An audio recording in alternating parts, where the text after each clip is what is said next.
All right. Well, good afternoon, everyone. Welcome and thank you for joining us for the third installment of our IP Summer School series. Can't believe it's already the third one. Can't believe we're already almost in August. Summer's flying by. This session is led by our very own Erica Rogers, who I will introduce momentarily, and she will cover Trademark 101, what every business owner needs to know. Erica will break down the trademark rights, how trademark rights are created and what most common and costly mistakes look like, and how to make sure the brand you're building is actually yours to keep. I'm Haley Cook, Marketing Coordinator of Events and Proposals at Ward& Smith, and I'll be your moderator this afternoon. Just a few housekeeping items. If you have any issues with video or Zoom quality during the presentation, please reach out via the Zoom chat feature and I'll try and troubleshoot with you. In addition, this webinar is being recorded. So tomorrow I will send out a link to the recorded webinar. I will also send out a copy of Erica's wonderfully prepared slides. I also want to let you know that our website, or excuse me, our webinars live on our website under past webinars. So if you want to forward this to a friend, if you want to come back to look at it and you can't find the email I sent, do know that there is a webinars and past webinars tab on our website where these live. They live on YouTube, so you could also try a Google search of the YouTube. Our speaker, Erica, is happy to take questions during this webinar. If you have a question, please type it in the Q&A box and it will be addressed at the conclusion of the presentation. Now back to Erica. Erica is a North Carolina State Bar certified specialist in trademark law here at Ward& Smith. She's in our Raleigh office. She assists individuals, small businesses, and large corporations with a wide array of intellectual property matters focused on trademark selection and clearance, prosecution and registration, and portfolio management. I am now going to turn the mic over to Erica and let you get started.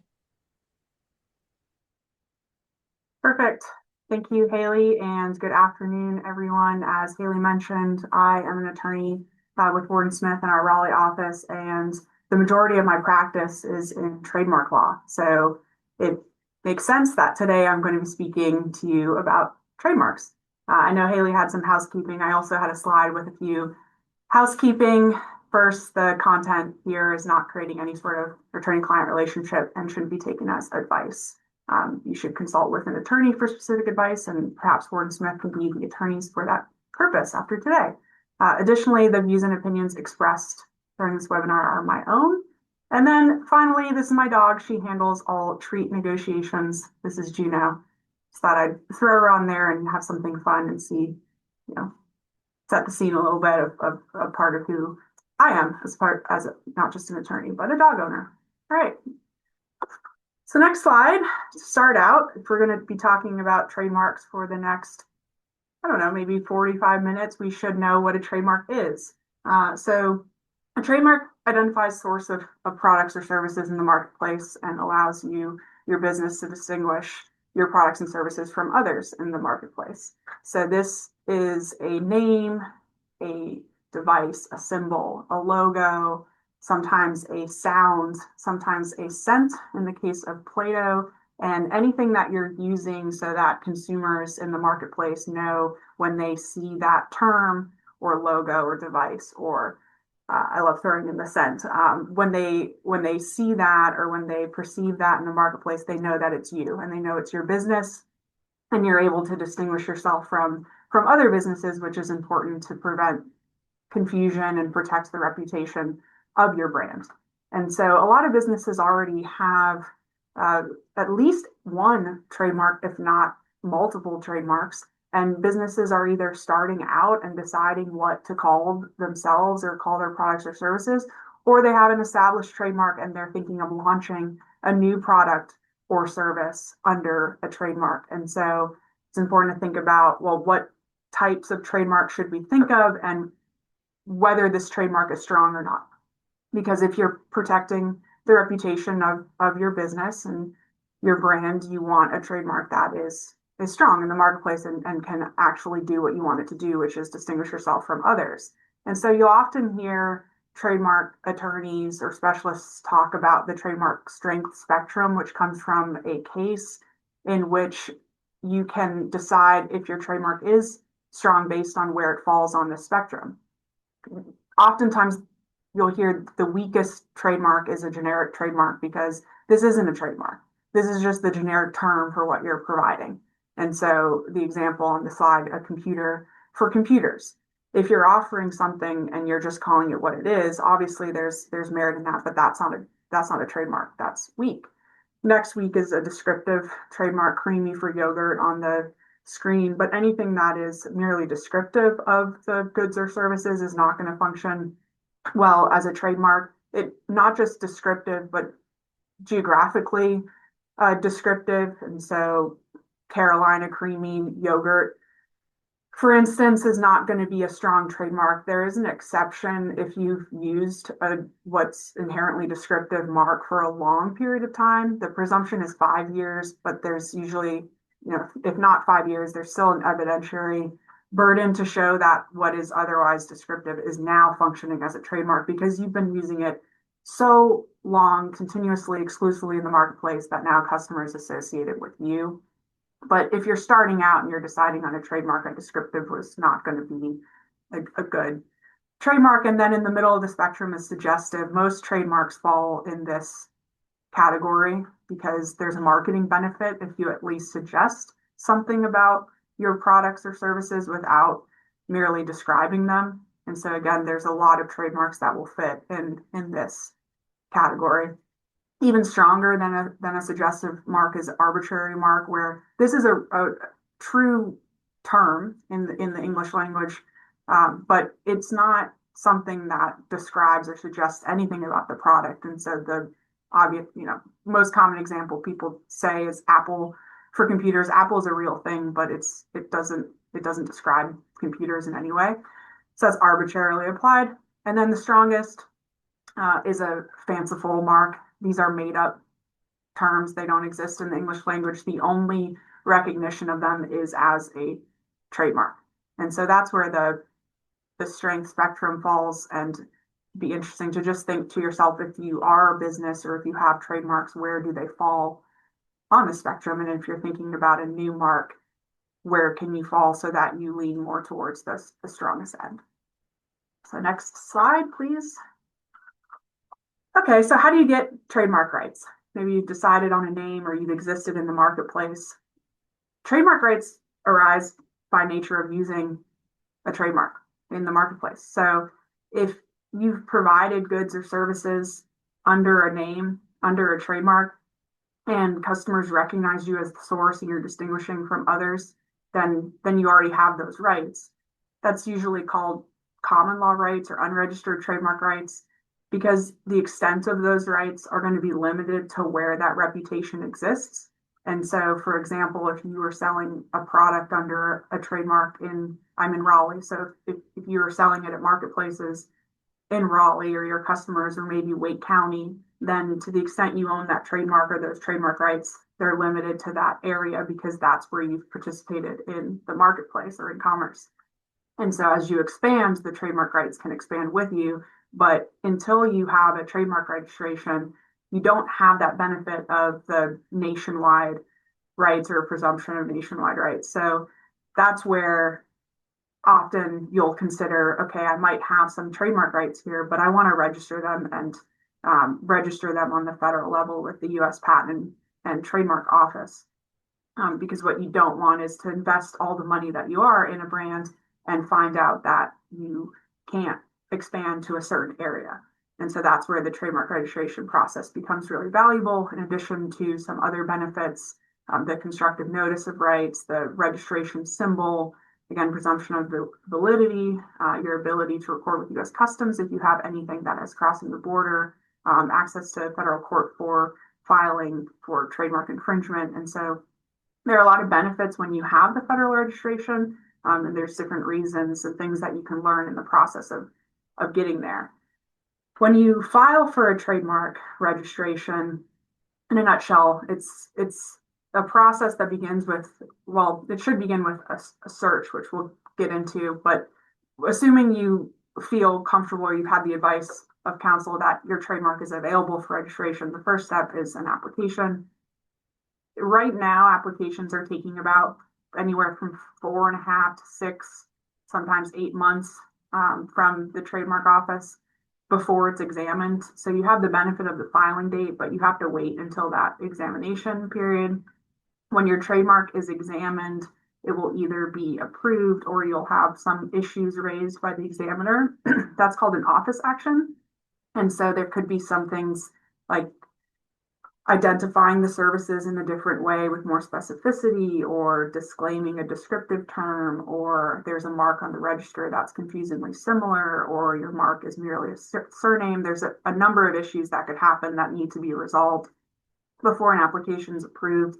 If it is approved, then it's not the end of the road there. That it publishes for a 30-day period where any third parties that might want to interfere with the application can do so in the form of an opposition during a 30-day publication period. If there is an opposition, that becomes a proceeding at the Trademark Trial and Appeal Board. But if there is not, and it clears the publication period, then it will proceed towards an issuance of a registration. This entire process can be anywhere from, probably 8 months on the fastest end to a year and a half. It really depends. And because you don't have to use a trademark at the time of filing the application, there's an intent to use option. It could be even longer, where after publication, instead of registration, the trademark office will allow your mark to register and provide you with a window of 6 months to prove that you're then using it, so that the products are sold or the services are provided with samples of use, dates of use. You can file extensions every 6 months for up to 3 years, which is why this could be a long process. But once your statement of use is accepted, then an intent to use application becomes use-based and will proceed to registration. So that's the process, and there's different intricacies there, but in a nutshell, that's what it looks like. Okay, next slide.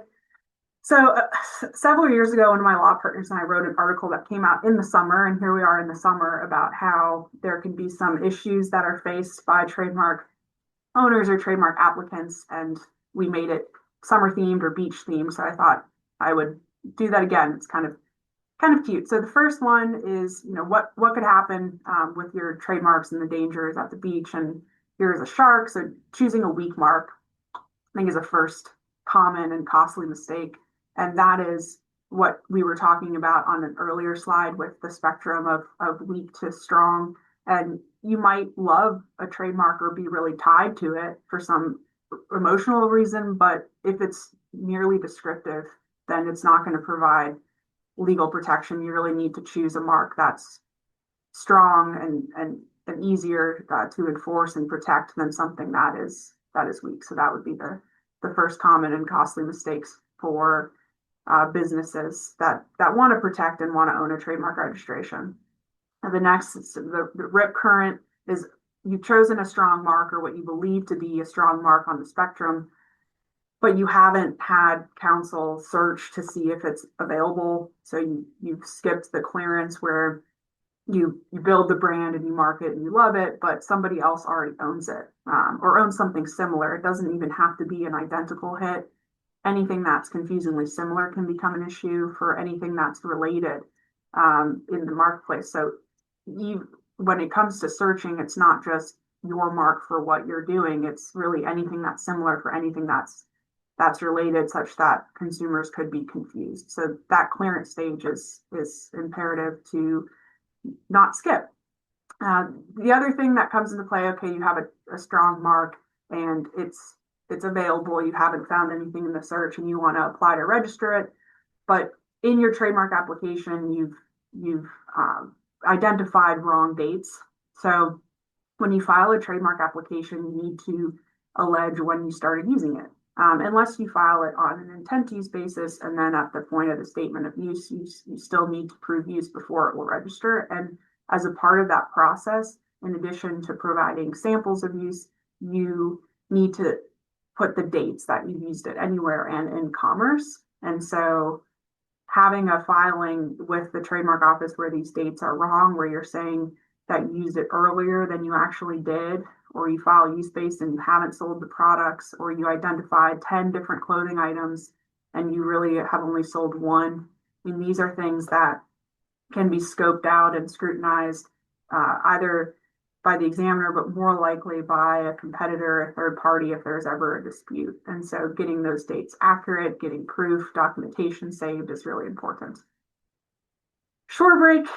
So in addition to the dates, as I was saying, you have to show to the trademark office that you're using the mark with goods or services, and that's in the form of a sample of use. For products, it's often a photograph of the product. And so I'm holding a pen for an example for one reason. So if you were to register a mark for writing utensils or pens, a photograph that shows the mark on the pen itself or on the box for the pens, that's what the trademark office is looking for, so that consumers can see that you're actually using it for the products. And for services, it can be marketing materials, websites, brochures, things of that nature. And so script writing, go back to the pen. If you were providing script writing services, then your website or social media pages or things that show here's the mark and here are the services that I'm providing under it, where you can get into a refusal or scrutiny from third parties is if your trademark application has samples that don't actually show the mark. It might show something different, a different logo, or it might not actually be in commerce. It might be a mock-up that you receive from an ad company or your business card, but it doesn't really show what you're doing. Certain social media posts that don't, there's no mechanism to purchase the goods. So it's important when you invest in choosing your mark and making sure it's available, that in the process of preparing the application that these things are sorted out. So next slide, please, Haley. Some more common and costly mistakes. So the toxic algae would be inconsistency.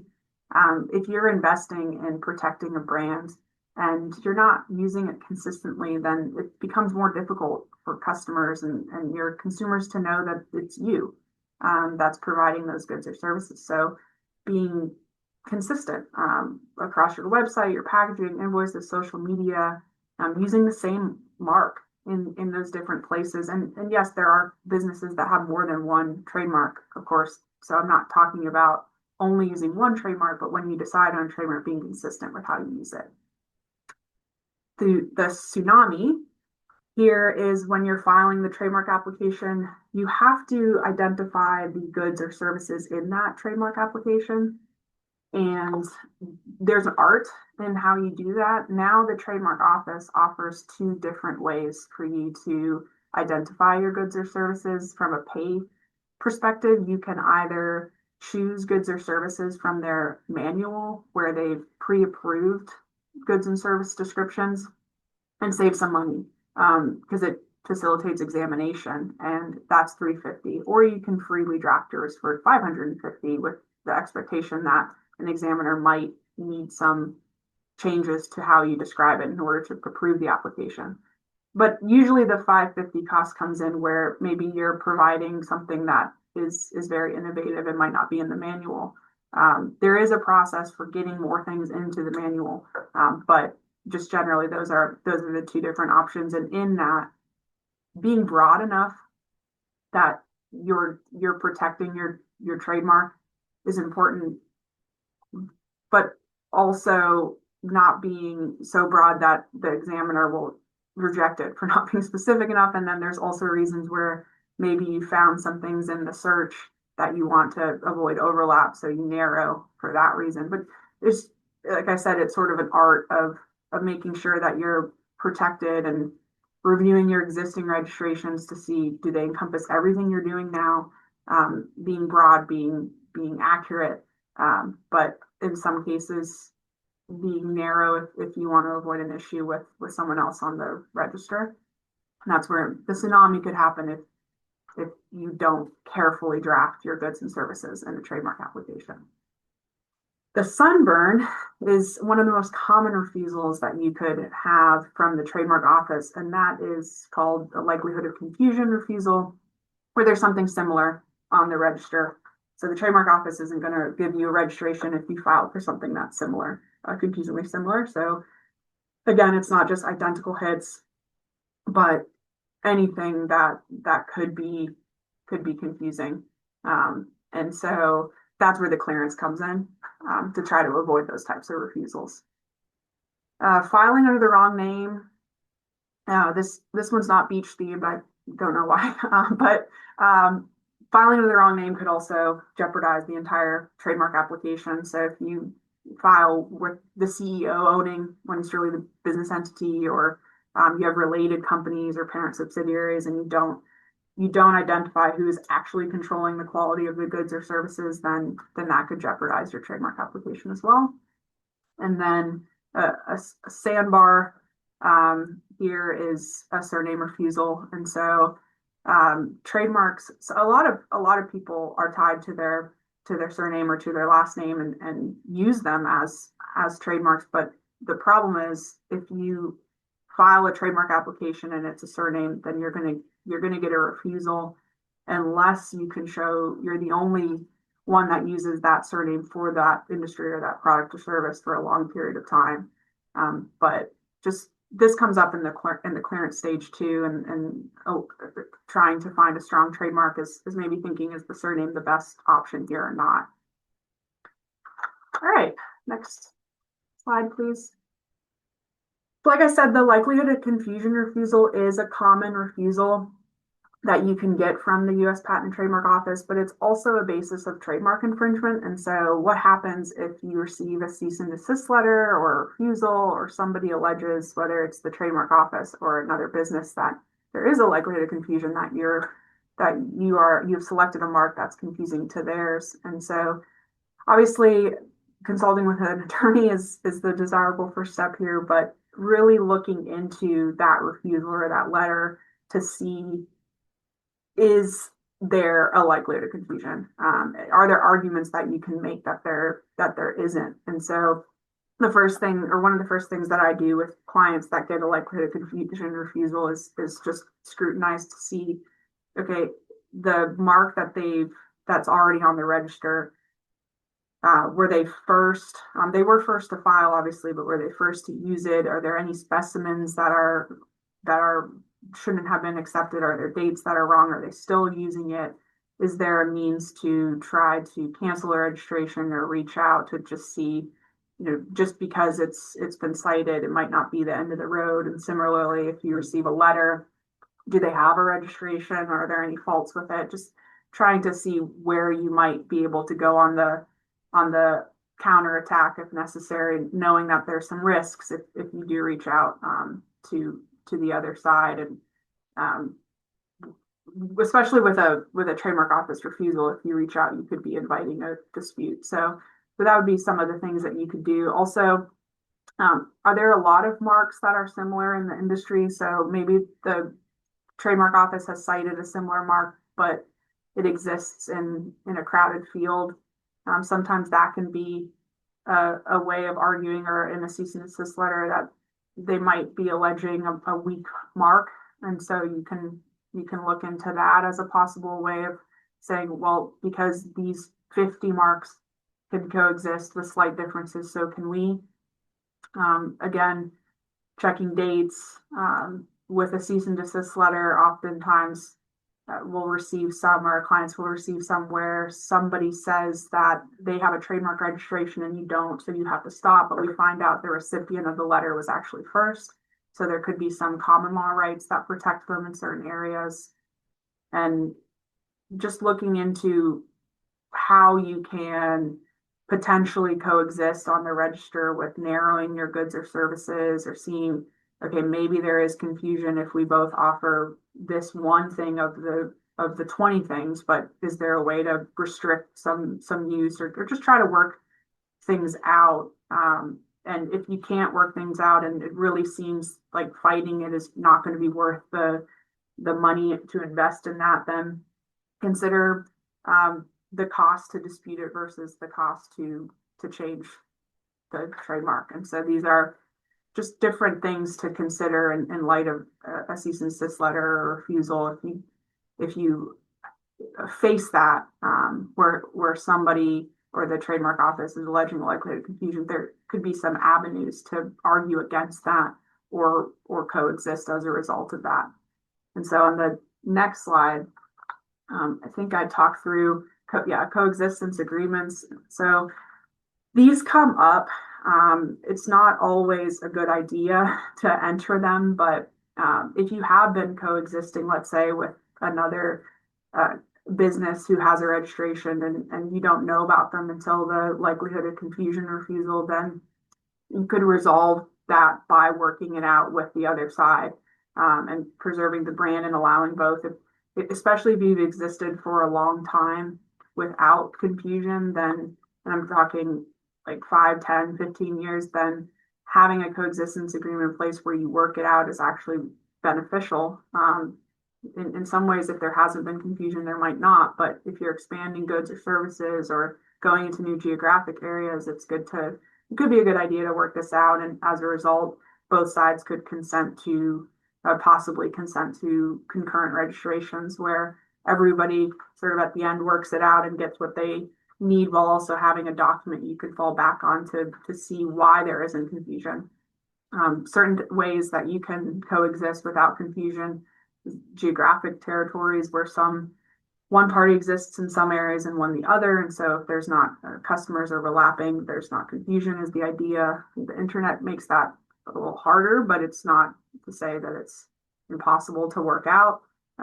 Obviously, specific goods or services, if one side agrees to be maybe a brewery where they provide beer and the other side provides bottled water and lemonades or those types of things, that they won't ever provide alcoholic beverages or vice versa. I mean, there's ways that you can potentially work something like that out, where you market, who owns what domain, social media handles. We'll get into that later, but that can be a way of just separating the marketplace, because if you exist in different areas or if you're targeting different customers in different ways, then you're minimizing the chance that customers will be confused. And then where these become even more valuable sometimes is not just documenting what exists now, but considering what you might want to do in the future, because you don't want a coexistence agreement in your pathway to a trademark registration to then be what burns you, where you might say, okay, I'll never do this, and then there's a great opportunity to do that in the future. And so having that consideration and is important. And what happens if one of the sides breaches the agreement, or what happens if there is confusion, or is there a mechanism to adapt, for these types of things in the future. Okay, next slide. At this point, I don't know how many we need to go through, but just some brand disputes that are going on right now that I thought were interesting and fun to share and highlight some of the things that we had been talking about. Kylie Jenner tried to trademark her name, and there had already been a Kylie trademark on the register. And so we see this a lot right now, where individuals with the height of influencing and advertising and height of the individual, seeking to assert trademark rights to their personal name, which can be hard because you have to show that it functions as a trademark and not just your name, but it's not impossible. And I think where that gets to be emotional is if there's already something on the register that's confusingly similar, because it's not a mark that you've decided on, in the abstract. It's your name. And so I just thought that was something that, if you're building a brand around who you are, before you take that step, seeing what's on the register at first is a good idea. The bad spaniels versus Jack Daniels, trademark attorneys have been talking about this one for a bit now. But I guess the takeaway from this case is that parody has limits. Using a confusingly similar mark, even in a way that pokes fun, if you're using it as a trademark, there's possibly still trademark infringement there. Third, so if you have been working in this space, you're aware that there's some trademark bullies, for lack of a better term, out there that will assert rights and monitor the trademark office records um, and try to stop, maybe overly enforce a certain term in a certain industry. And so, as a part of that clearance stage, and Monster Energy is an example of one, but as a part of that clearance stage, when you're doing a trademark search, I often, when I find results, I'll also look at the Trademark Trial and Appeal Board records to see, even if even if it's too far that it is unlikely to be an issue and a likely to confusion refusal, it might be one where the owner is so prolific in the Trademark Trial and Appeal Board records, and there's so many proceedings that the advice could be, okay, well, even though we don't think this is going to be an issue or that consumers are actually going to be confused, do you want to take up a fight with someone who's going to cause this to be an expensive, long fight? And so considering those types of trademark bullies is a part of the process as well. Um, I think we'll go to the next slide, really just based on time. So another thing to consider, even marks that are fanciful, you can lose your trademark rights if customers or consumers start to use them in their generic terms. So that spectrum where we had generic leading to fanciful, marks can be pushed and fall off the spectrum or go back to generic when you start to use them that way. And so examples like, I'm going to Google it rather than I'm going to search it on Google search engine. There's a really funny video on YouTube from Xerox, or sorry, not from Xerox, from Velcro, um, the Velcro business that has this in mind, where they're encouraging consumers to really talk about the product in a way that the trademark maintains itself as an adjective rather than a noun. If you want to go see that, but these are things where even the most popular brands are can be threatened if individuals start to use them to refer to the product itself rather than as a brand. All right, let's go to the next slide.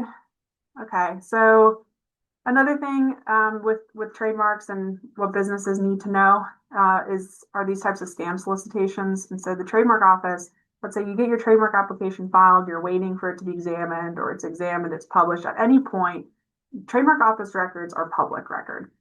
And there's some bad actors out there that monitor the trademark office records and send out all sorts of scams to say your trademark's threatened or it's going to be abandoned or you need to pay this. And it's unfortunately a huge problem because if you're investing a lot in this and you get something like that, they try to scare you into paying it. So just something to be cautious of when you're filing trademark applications are these types of scams. All right, next slide, please. So it's like a little bit out of order, but okay, back to ways that you can market. There's a lot more, we're seeing a lot more influencers and social media. And not only should you be aware of trademark rights and trademark registration, but making sure that you're abiding by the Federal Trade Commission, the FTC, with disclosing that there's a material connection between the business and the influencer. And a lot of these can come in the form of an agreement with these individuals, where if you have any sort of endorsement or anyone that's working to help you market your brand, obviously you want to help protect that brand. And so having an agreement in place and saying, here's what you're going to do and how you're going to do it and what you're going to do it for and how often, here's what we're paying you, but also here's some FTC guidelines that we need to make sure we're abiding, because you don't want to get into any sort of the violations that could happen where somebody is not disclosing that there's an advertisement taking place. And there's some other issues that can come up with influencers and social media. And I would say that having trademark registrations in place make those issues a lot easier to resolve. For instance, if there were some fake accounts or some things happening on social media, and one option is to try to enforce against the individual that's doing that or opening those accounts. That can be difficult. Another option is working with the social media social media companies like the Instagram or the Facebook themselves through reporting these types of things. And from my experience, if you have a trademark registration or copyright registrations in place, it's much it's much easier to try to get some resolve in those situations than if you're working on common law rights. So that's just something to consider there. And I think we'll move to the next slide, please. Okay, so another thing businesses need to consider. So yes, there's the trademark and how it appears on your products or your website or some of the things that you have. But there's also just domain name ownership and social media accounts and things that you can do to protect your brand. And so as a part of the clearance stage, yes, looking at the records of the trademark office are a good idea, and considering, is this a strong trademark and how long have I used it? What's on the records? But this could have been one of the common mistakes on that slide, but another thing that can be detrimental is, okay, you have the trademark applications approved, but you haven't looked to see if the trademark or handles incorporating the trademark are available. And so on Instagram, Facebook, domain names, so considering your ability to market it outside of just the trademark office records is a good idea as part of that clearance step. Another thing is being aware of infringers or phishing attempts, or keeping a monitor on what's happening in Google search results or what's happening in related domains, so that there isn't anyone out there that's trying to divert attention from the legitimate website to their website, whether they're competitors or whether they're just bad actors. And so having different monitoring services set up through a vendor and attorney can help with that. And again, having trademark registration in place is beneficial to try to counter some of that activity. Another thing to do, we will see clients that will look for related domains. They'll have their main one, and this is the one that they use for their website, but they'll have 20 that they own and park with no content, or have it forward to the main one, because one way of playing that whack-a-mole game of trying to stop others is, okay, just collect a bunch yourself and hold them, and if you own them, then no one else can.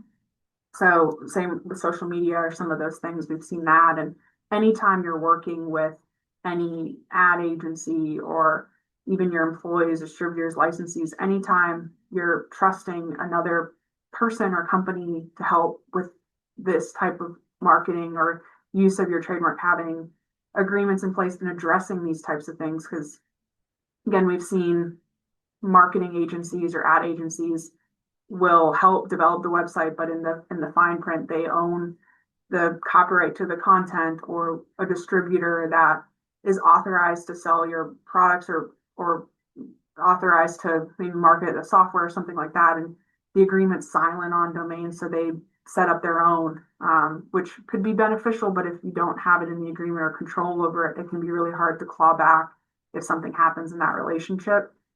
So I would say, with the takeaway maybe with domain names and social media, is just to consider this as a part of the clearance and mark selection, and have some mechanisms in place to try to protect the mark once you start using it, so that you can protect it against possible infringement, or even good relationships that turn sour over time.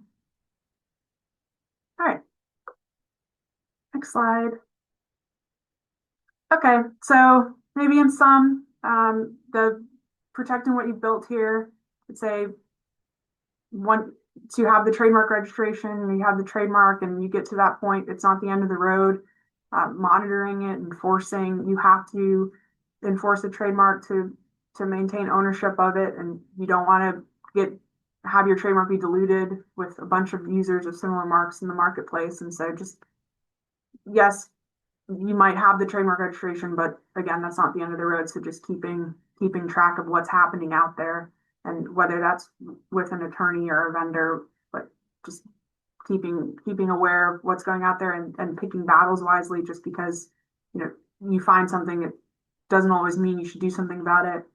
A lot of times with further investigation, you might find somebody is out there and maybe they were first in a certain area. By reaching out to them, there's a contentious response and they try to make you stop or they attack your trademark registration. So just picking battles wisely and investigating before taking action, but really monitoring.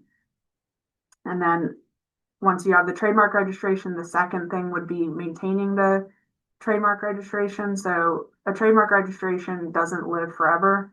You need to continue to use the trademark for the goods and services that are identified and to maintain them between 5 and 6 years after the registration, and then every between 9 and 10 years thereafter. There are declarations of use required and optional filings with the trademark office. And so, I mean, these deadlines can approach without, if you don't have them calendared, or they can come up, and there are some 6 month grace periods, but if you don't have these deadlines, you could lose the registration and you'd have to file a new application and you lose that early filing date. So just docketing the deadlines and maintaining the registrations that you invested so much in building. And even at the point of maintaining, considering, are the goods and services still accurate? Are you doing more things or providing more goods and services? Have you developed new brands? Oftentimes the point of renewal can be a really good time to mine for new opportunities for brands to protect. And so having that maybe every 5 years, thinking through these things is a really good idea. Again, consistency. If you start changing your mark, or if you have a logo that's registered and you're not consistent, one, you could lose rights, but you might lose the registration if you can't show that you're still using the same mark in the registration for the same goods or services. There are amendments possible, but they have to be really close. It can't be a material alteration is the standard, but staying consistent. And if you are, things happen, marketing develops. If you aren't consistent, thinking about ways that you can protect those new marks over time as well. And then obviously from our perspective, getting counsel involved. Yes, it's expensive. It adds to the cost to do clearance and pay for registration, but this type of investment is less than the costs of a lawsuit, certainly.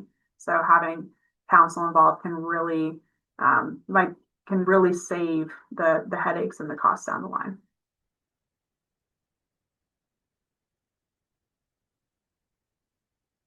All right. Seems similar to the last slide, but some takeaways: pick a strong mark, search, consider federal registration, use your mark consistently, and just understanding the limitations and the rules for influencers. And now, what I think is the last, Haley, you can correct me, the last slide. I'd love to open up for any questions that participants might have. Hey, great job. I apologize, I don't have a slide for it, but yes, would also That's love okay. to open it up for questions. One I know that we had come through was, and I'm sorry if I'm butchering this, um, can you file trademark on the state level or is it just the federal level? Yeah, so good question. It is possible to file on the state level with the North Carolina Secretary of State. So it is a quicker and cheaper process, but the rights would be for that state, which is why a lot of clients will prefer and consider on the federal level. I would say state is really if you're not going to ever use the mark in commerce, or you're not going to expand outside of the state, or if something happens in the clearance stage that might inform a state registration because you might be first in North Carolina, but don't want to don't want to expand outside of that. But yes, you can. Wonderful. Well, I'm not seeing any other questions, so I'm going to go ahead and wrap us up if that's okay with you, Erica. Yeah, absolutely. So thank you guys. Thank you all for being in attendance with us. Tomorrow, like I said, you'll be sent the webinar with the link to this recording and all of Erica's wonderful and well-themed slides. Please save the date for our final IP Summer School webinar, which is going to be on Tuesday. So that's important. This is going to be on a Tuesday, not a Thursday. Tuesday, August 25th, covering IP litigation, protecting your brand at home and abroad. And that's going to be with Joe Scouten and Peyton Collier-Bullard. And I think that they are quite a dynamic duo. We are so grateful for your participation and hope that you can utilize this knowledge you've gained today to enhance your business and organization. that is going to conclude today's webinar. Thank you, Erica. Thanks, Yeah, everyone. perfect. Thanks so much. Take care.